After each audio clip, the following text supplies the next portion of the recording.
E aí, tudo bem? Começando agora mais um programa de dicas e tendências, o seu guia semanal. Um programa que, além de te inspirar, também te informa e te orienta bastante.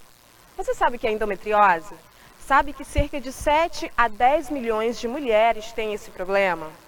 Sabe que é a causa de infertilidade? Essas e outras informações a gente vai saber agora com a ginecologista, a doutora Xena Lessa. Confira! Olá, dicas e tendências. Vim aqui hoje para falar um pouquinho para vocês sobre a doença da endometriose. A endometriose é uma doença bastante prevalente, mais prevalente do que a gente possa imaginar. É uma doença que acomete pacientes principalmente na idade fértil e, infelizmente, ainda é muito subdiagnosticada. A média de diagnóstico atualmente hoje é de 5 a 7 anos, certo? É uma doença ainda que a causa nós não sabemos direito ainda. Enfim, a endometriose é uma doença ainda pouco elucidada, suas causas, mas nós sabemos que as causas são de ordem multifatorial. O que isso quer dizer? Nós temos a ação de fatores genéticos, desordens imunológicas e disfunções do tecido endometrial, que é o tecido que recobre o útero internamente. Por que então a endometriose é ainda tão difícil, tão demorado o seu diagnóstico? São sintomas inicialmente inespecíficos, né? As mulheres no ciclo menstrual, elas cursam com uma cólica menstrual, em que muitas das vezes é vista como algo normal, e não é.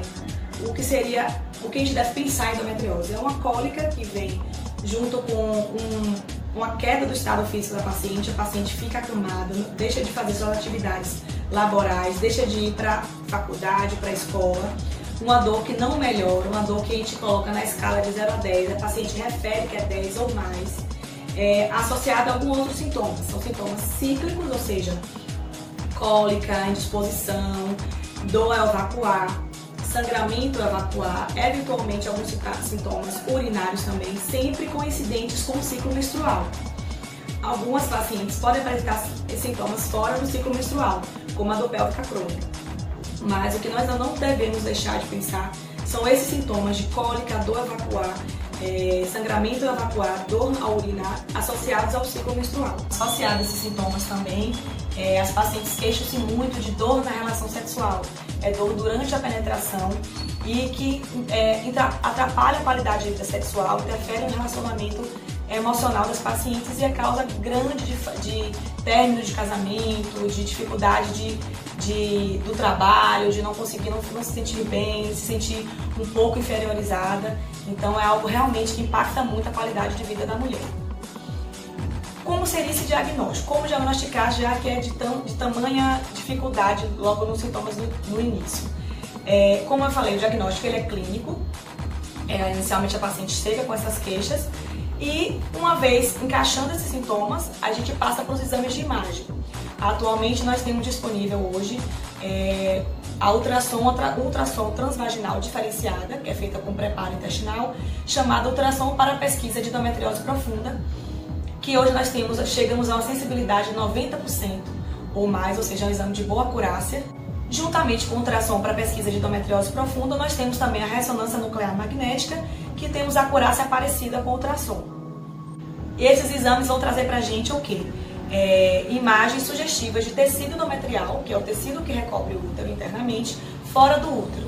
Quais são as localizações mais comuns? Retrouterino, atrás do útero, em cima dos ovários, paraovarianos, e alguns focos, inclusive, em intestino, que é quando a paciente cursa com dor evacuar ou sangramento.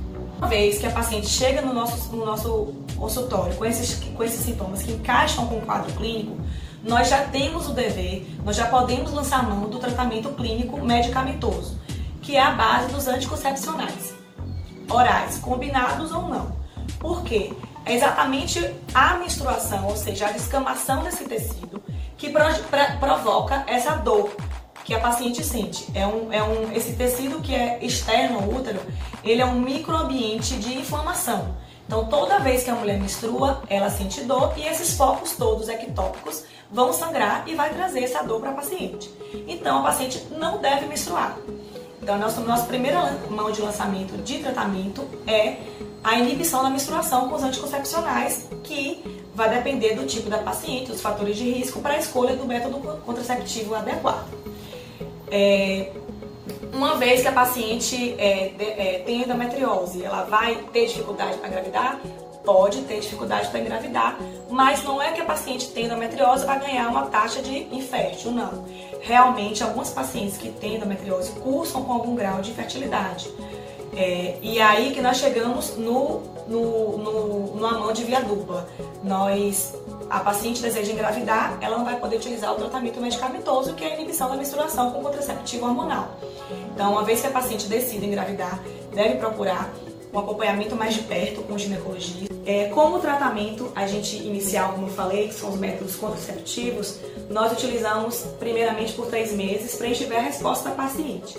Se a paciente ao longo de 3, 4 meses não tiver melhora nos sintomas clínicos, associada a dor na relação ou até mesmo aumento dos sintomas, ela deve procurar novamente a consulta para avaliar a necessidade de uma cirurgia. A cirurgia que nós temos hoje para também diagnóstico e tratamento é a videolaparoscopia. A paciente vai ser submetida à cirurgia, em que vão ser tirados todos os focos, como eu falei. A paciente fez a cirurgia e retirou todos os focos, é garantia de que ela não vai ter novamente a doença? Não. É por isso que a gente só se indica a cirurgia depois de falha no tratamento clínico.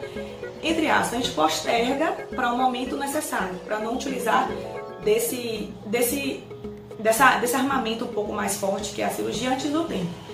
Então, uma vez a paciente submetida à cirurgia, ainda assim ela vai continuar usando o método contraceptivo para a supressão da menstruação, para que evite formação de novos focos, ou que, se tenha ficado algum foco subclínico que não dê para ter sido diagnosticado ou visto, ele seja mantido em repouso para não continuar sangrando.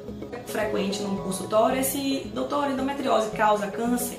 É algo ainda não consolidado, porque os estudos que foram feitos ainda não têm uma significância clínica e estatística para a gente comprovar, ter certeza de que endometriose vira câncer. Porém, como nós não temos a cura ainda, nós não temos como deixar a paciente 100% livre e sem saber se vai retornar ou não, ou como frear de forma maior esse curso da doença, a orientação que a gente dá é sempre, a paciente está sempre em consulta médica, sendo seguida por uma equipe multidisciplinar de médicos, enfermeiros, psicólogos, porque realmente é uma doença que afeta vários segmentos da mulher, do orgânico ao psicológico, à psique mesmo. Inclusive, esse apoio, tanto multidisciplinar como com outras pacientes, com outras mulheres que têm endometriose, é de extrema importância. Temos um grupo no Instagram, Endometriose BA, é um grupo na Bahia, em que é formado por equipe multidisciplinar, como havia dito, em que a gente promove marchas, palestras, compartilhamos novidades em estudos que saem, em congressos que a gente frequenta. Ele é coordenado pelo Dr. Marcos Travessa, que é um médico cirurgião videolaparoscópico ginecológico, que trata muito pacientes que têm endometriose, geralmente endometriose profunda, endometriose que cursa com acometimento intestinal. A endometriose, ela não tem prevenção, né? Na endometriose, ela é algo que a gente é levantado devido a uma suspeita diagnóstica, depois de uma consulta médica, e por isso mesmo não se faz necessário utilizar esses exames para fazer com método de prevenção, mesmo porque nós não temos métodos de rastreamento. São métodos de imagem que são utilizados e depois de levantar a suspeita diagnóstica, baseada nos do quadro clínico que eu havia falado para vocês, os sintomas. A endometriose é uma doença hoje que, graças a Deus, está sendo mais vista, mais falada, porque tem muitas mulheres que sofrem há muitos anos, porque chegam no consultório e ouvem aquela frasezinha: a cólica é normal. Não, cólica não é normal.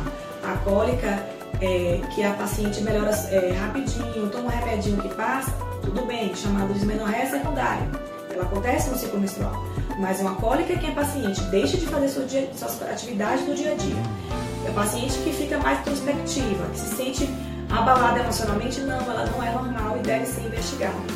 Então, uma vez que a paciente chega ao seu consultório reclamando de cólica, dizendo que está impactando no dia a dia dela, devemos levar em consideração, visto porque é uma doença crônica, causa dor crônica, e por que essas queixas devem ser valorizadas. Primeiro, que nenhuma queixa deve ser desvalorizada. Segundo, que nós temos associado à endometriose algumas taxas de suicídio significativas de pacientes em que não saem e entram de consultório sem elucidação diagnóstica, de serem mal vistas no trabalho, achando que está aumentando sintomas ou que é mentira. Então, assim, pacientes jovens, 14, 16 anos, já com ameaça de suicídio ou tentativa de suicídio por conta da endometriose. Então, a endometriose é uma doença séria e, graças a Deus, nós estamos tendo ajuda hoje da mídia, da população, para enxergar como essa doença é importante, porque pega a faixa etária da mulher